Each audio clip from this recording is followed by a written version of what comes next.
You'll have to forgive me, these won't be my best words. The truth is, I don't want to be talking today.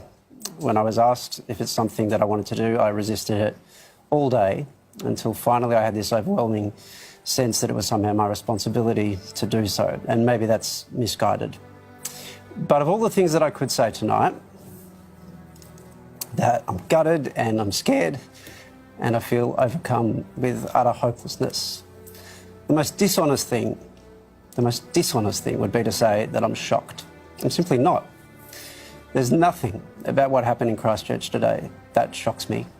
I wasn't shocked when 6 people were shot to death at a mosque in Quebec City 2 years ago.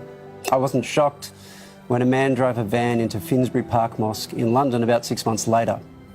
And I wasn't shocked when 11 Jews were shot dead in a Pittsburgh synagogue late last year, or when 9 Christians were killed at a church in Charleston. If we're honest, we'll know this has been coming. I went to the mosque today. I do that every Friday, just like the people in those mosques in Christchurch today. I know exactly what those moments before the shooting began would have been like.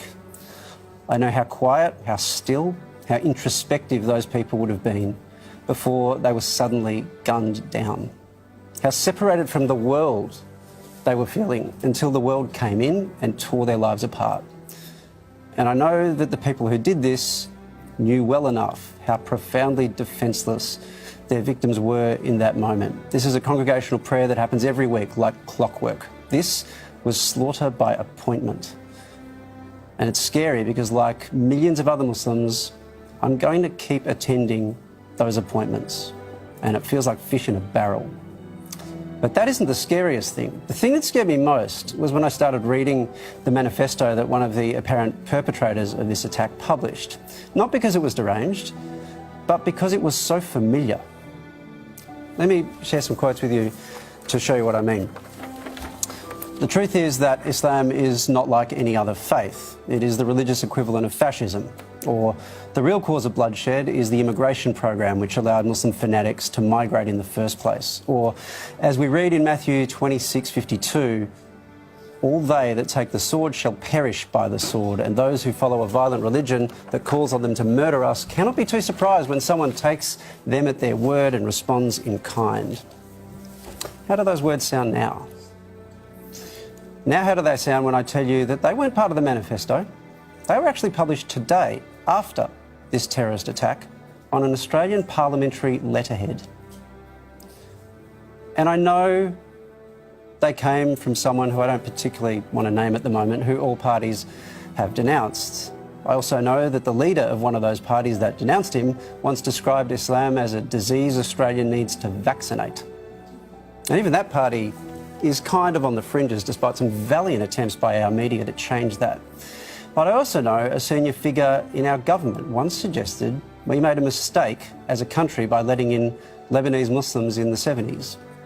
And I know there are media reports going back 8 years of a shadow cabinet meeting in which another senior politician suggested his party should use community concerns about Muslims in Australia failing to integrate as a political strategy. That person's now the most senior politician we have. So while I appreciate the words our leaders have said today, and in particular Scott Morrison's comments and his preparedness to call this terrorism and the strength of his comments more generally, I have something to ask. Don't change your tune now because the terrorism seems to be coming from a white supremacist. If you've been talking about being tough on terrorism for years and the communities that allegedly support it, then show us how tough you are now. For mine, I'm going to say the same thing I said about 4 years ago after a horrific Islamist attack. Now we come together. Now we understand this is not a game. Terrorism doesn't choose its victims selectively. That we are one community, and that everything we say to try to tear people apart, demonise particular groups, set them against each other, that all has consequences, even if we're not the ones with our fingers on the trigger.